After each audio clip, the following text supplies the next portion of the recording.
D-100 국민의 선택.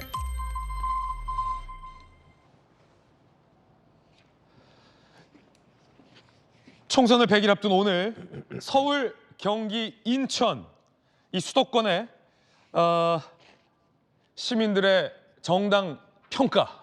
과연 오늘의 총선이라면 수도권 시민들은 어떤 선택을 할까요? 지금 공개하겠습니다.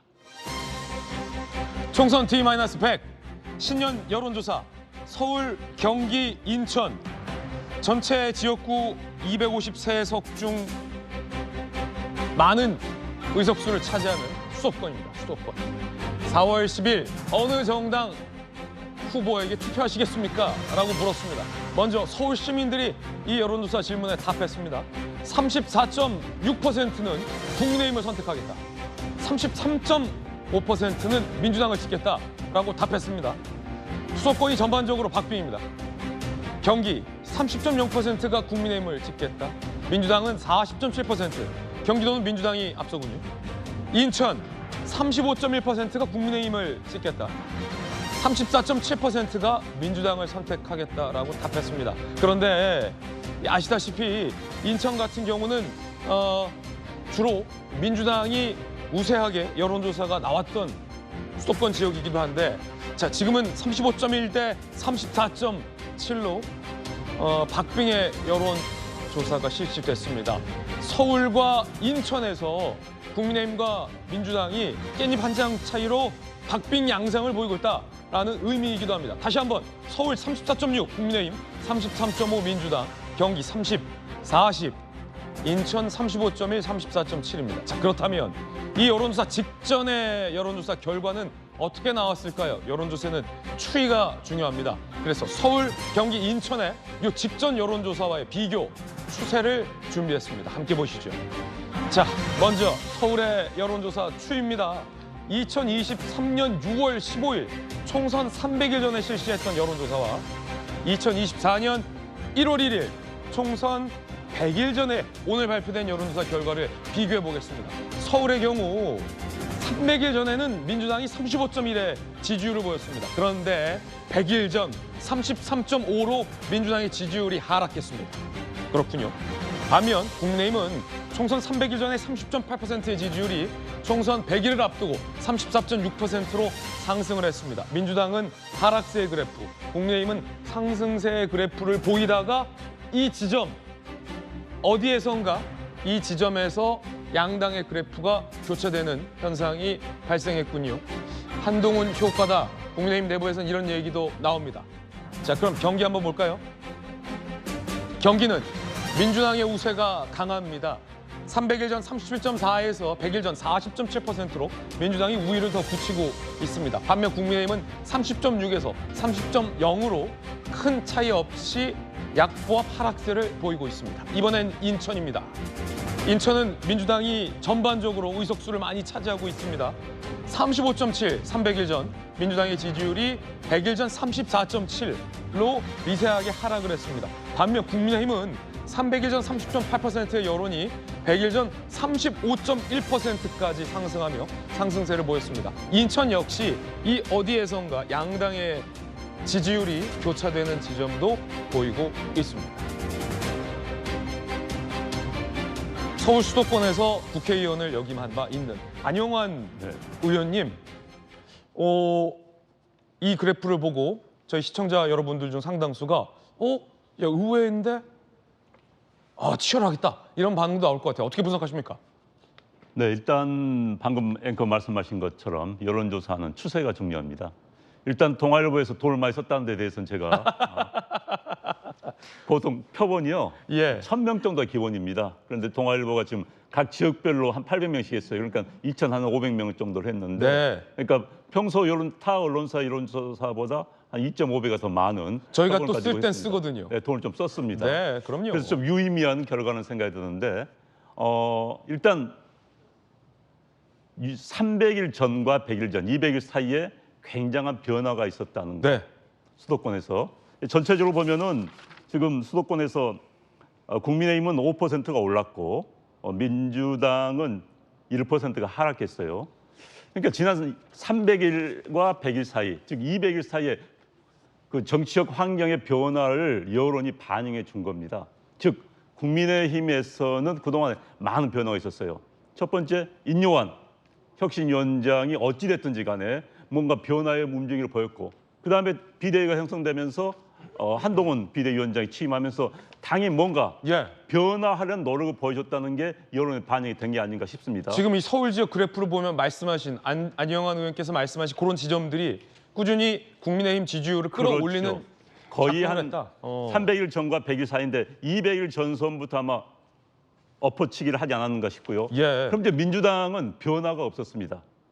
이재명 독주 체제가 유지되어 왔었고요. 이재명 독주 체제에서의 이재명 당대표의 사법 리스크를 벗어나지 못한 게 그대로 반영이 되고 있는 겁니다. 예. 결국은 여론조사의 추세인데 이제 이 추세가 어떻게 갈지 이게 이제 중요합니다. 현재 추세대로라면 계속 크로스를 넘었기 때문에 어떻게 될지 모르겠습니다. 또 결국 이제 1월에 각 정당이 얼마나 혁신의 의지를 보이고 변화의 모습을 보이는 것에 따라서 또 저건 변할 수 있다는 거 그 말씀을 드리겠습니다. 예, 역시 방통위 부위원장 출신답게 이 샘플 수와 어떤 동아일보의 어떤 지출 능력까지 또 정확하게 평가를 해주셨습니다. 흥미로운 대목인데 정혁진 변호사님, 네네. 제가 흥미롭게 본 지역은 사실 인천이거든요.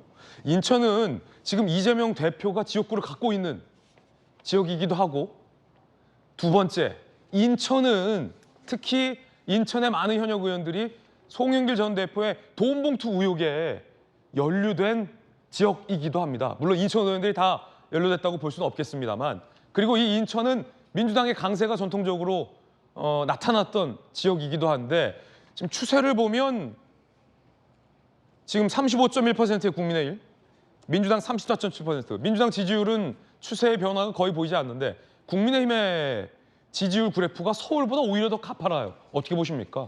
인천은 제가 봤을 때는 배신당했다라고 생각하는 것이 아닌가. 왜냐하면 첫 번째로 송영길 전 대표가 개항에서만 국회의원 5번 하고요. 그다음에 그걸 발판으로 해가지고 인천광역시장까지 하지 않았습니까? 그래서 인천 시민들 입장에서는 야, 우리 인천에 그 송영길 전 대표가 뭐라고 이야기했느냐? 태어나기는 저기 뭐 고흥인가 뭐 거기서 태어났는데 네. 고등학교는 광주에서 나오고요. 대학은 신촌에서 다니고 대학 졸업한 이후 노동운동부터 국회의원 정치활동까지는 쭉 인천이다. 인천이다. 인천이 나의 제2의 고향이다. 이렇게 이야기했단 말이에요. 인천시장도 하셨고. 그러니까 인천 시민들 입장에서는 야, 우리 인천 거의 준 인천 사람이다라고 생각을 갖다가 하면서 인천의 송영길을 대권 후보로까지 생각할 수 있지 않은가? 네. 이런 생각을 했었는데, 그런데 그 송영길 전 대표가 어떻게 했습니까? 인천을 버리고 서울시장 후보로 나섰잖아요. 그래서 그때부터 아마 조금 마음이 이제 상하지 않았을까 하는 그런 생각이 들었을 텐데, 그런데 최근에 보여준 송영길 전 대표의 그런 모습은 어떠한가? 상식적으로 도저히 말도 안 되는 그야말로 몰상식적인 그런 언행을 계속하고 있지 않습니까? 그러다가 지금 구치소에 그 구속된 사태까지 벌어졌는데 네. 이제는 그 부인까지 나서가지고 이상한 말씀을 갖다 하신단 말이에요. 그 와중에 지금 이야기했지만 윤관석, 이성만 이런 분들이 결국은 같은 인천 사람들이니까 송영길 전 대표 당대표 만든다고 했다가 한 명은 구속되고 한 명은 기소되고 지금 그런 상황 아니겠습니까? 그렇다라고 하면 송영길 전 대표로부터 개항을 물려받은 이재명 대표라도 어떻게 보면 좀 떳떳한 모습을 보여줘야 되는데, 지금 이재명 대표가 개항을 위해서 한 것이 무엇이 있겠는가, 이런 생각들을, 그다음에 과연 이재명 대표가 개항에서 출마할 것인가. 왜냐하면 예. 심지어 원희룡 장관까지 내가 개항에 나가겠다. 아, 그렇군요. 이러고 있는데 이재명 대표는 반응이 전혀 없잖아요. 최근 뭐 민주당 안팎에서 이재명 대표를 비례의원으로 공천하는 건 아니냐 뭐 이런 가능성도 제기돼 왔습니다만 불확실하다. 그러면 인천은 지금 우리나라에서 거의 3번째급 도시거든요. 부산 다음에 대구하고도 거의 인구가 비슷할 정도로 나름대로 인천하면 자존심 있는 도시 아니겠습니까? 예. 그런데 제가 인천 시민이라고 하더라도 조금 빈정이 상했을 수 있겠다. 저는 그것이 저런 수치로 드러난 것이 아닌가 하는 생각이 듭니다. 예. 자, 지금 서울 지역의 민심 여론조사 분석 안영환 전 의원, 그리고 인천 지역에 이 같은 현상이 나타난 것은 일종의 배신감일 수도 있다는 정혁진 변호사님의 분석이 흥미롭게 들립니다. 김혜훈 대변인님, 지난 대선 때 선대위 대변인도 하셨잖아요. 그래서 지난 대선 때부터 뭐 민심의 변화를 누구보다 잘 읽으셨을 텐데 지금 서울과 인천 같은 경우에는 민주당에게는 유리한 여론조사 결과는 아닌 것 같아요. 이 민심이 잘 반영됐다면. 그러니까 항상 이제 정치인들은 국민의 이 생각을 잘 수용해야 되고요. 뭐 그거는 항상 이재명 대표도 그랬고 정치는 국민이 하는 것이다. 그래서 신년 여론조사에 대해서 양당이 정치권이 굉장히 엄중하게 저는 받아들여야 된다고 봅니다. 근데 정말 이제 총선 100일을 앞두고 정말 치열한 이 접전이 시작됐다라는 것이 여론조사에서도 보여집니다. 그런데 여기 보면 서울이나 인천 같은 경우에 큰 변화는 아닌 것 같습니다. 물론 추세도 말씀해 주셨지만 지금 초접전 상황인 거고요. 오히려 경기도를 보면 훨씬 그 민주당과 국민의힘이 차이가 더 커졌습니다. 예. 그리고 경기도가 우리나라에서 인구가 가장 많고 의석수도 가장 많은 곳이기 때문에 경기에서 더불어민주당이 국민의힘을 훨씬 압도하고 있다는 것이 또 수도권 민심의 상당한 또 특징이라고 보여지고요. 인천의 경우는 인천의 정치적 성향을 또 다르게 평가하시는 경우도 있지만 제가 생각할 때는 21대는 민주당이 의석수가 살짝 많지만 전통적으로 약간 여당 우세 지역이었습니다. 20대도 그랬고요. 19대 때도 의석수가 그랬고 인천이 어떻게 보면 가장 어떤 수도권의 민심을 반영하는 곳으로 알려져 왔습니다. 이제 약간 균형 잡힌 이런 것이 있는데 일단 인천에서 여당 지지자가 좀 많이 나왔다는 거는 이제 최근에 인천에 있었던 뭐 돈봉투 사건과 관련된 이런 것들이 영향을 미쳤다고 볼 수는 있지만 인천의 민심이 아주 어떤 특정 정당에 쏠렸다고는 보기는 어려운 상황인 것 같습니다. 그래서 수도권이 서울, 경기, 인천이 제각각의 이제 지역적 특성과 유권자 특성이 좀 다른 것이 좀 나타난 것 같고요. 민주당 입장에서는 이제 추월당하는 거긴 하지만 총선 이제 100일을 앞뒀기 때문에 또 이 민심에 맞게 정말 치열하게 한번 승부를 해보는 그런 상황이 펼쳐진 것 같습니다. 그렇군요. 말씀 주신 것처럼 일단 접전 양상이에요. 현재 결과는. 그렇기 때문에 총선이 10일 앞으로 다가왔을 때, 5일 앞으로 다가왔을 때는 어떤 변화가 있을지는 아직은 단정할 수 없다라는 분석입니다. 현재대로라면 굉장히 치열하다. 왜냐? 지금 이 세 지역, 서울, 경기, 인천은 전체 의석의 절반 정도인 122한석이 걸려 있습니다. 이 세 지역의 결과에 따라 총선의 결과, 승패가 결정된다 해도 과언이 아닙니다. 성취훈 정책위 부의장님, 지금 경기를 빼고서 서울과 인천의 지금 추이를 봤을 땐 민주당의 변화는 약보와 파락 하면 국민의힘은 굉장한 상승인데 현재대로라면 이 두 차이는 어떻게 보십니까? 물론 지금 현재 결과는 접전 양상이지만 추세를 본다면요. 글쎄요, 저는 민주당 소속으로서는 이런 결과는 악재지만 저는 대한민국 국민으로서는 호재일 수 있다. 무슨 말입니까? 왜냐하면은 이렇게 선거가 치열하게 이루어져야 양당이 혁신 경쟁을 하게 되는 거거든요. 그러니까 사실 한쪽으로 너무 원사이드한 결과가 계속 예측되고 하면은 양당 서로 혁신하지 못합니다. 사실 저는 민주당이 지금 300일 전부터 이제 100일, 200일 동안 정권 심판론이 너무 강하게 작용하는 결과들이 많이 나왔기 때문에 그것에 기대해서 혁신을 하지 않았기 때문에 이런 결과가 나온 것이다라고 보고 있고요. 그러니까 이재명 대표께서 취임한 이후에 사실 지금 뭐 혁신위를 꾸리긴 했지만 혁신위가 아무런 성과를 내지 못하지 않았습니까?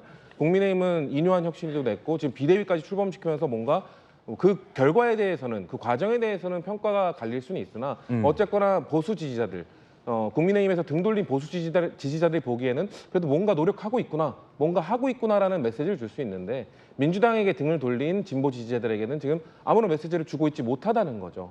그리고 저는 이 여론조사가 결과가 또 보여주는 것은 이 한국 정치에서 이 부동층, 그러니까 또 무당층, 뭐 중도층으로 불리는 이 사람들이 한국 정치인, 한국 유권자들의 특징입니다. 유권자 투표 행태를 분석해 보면 양가적 감정을 가지고 있다고 합니다. 그게 뭐냐면 양쪽 다. 한 번은 국민의힘, 한 번은 민주당 이렇게 돌아가면서 그때그때 심판을 하면서 투표하는 사람들이 무당층, 부동층, 중도층이다라고 이 투표 행태 결과 연구를 한 것들이 결과가 나와 있거든요. 그런 것들이 더 적나라하게 드러났다. 왜냐하면 2022년 지방선거, 올해 작년이군요. 2023년 10월에 있었던 강서구청장 보궐선거, 그리고 이번 이 여론조사까지 이 중간에 있는 캐스팅 보터들이 계속해서 그 급변하는 이 여론을 보여주면서 조금만 잘못하면 우리는 언제든 당신들을 심판할 수 있다. 안주하지 말라. 우리는 언제든지 나의 표심을 바꿀 수 있으니 항상 혁신하는 모습을 보여달라라는 그런 메시지를 던져준 여론조사 결과로 저는 보고 있습니다.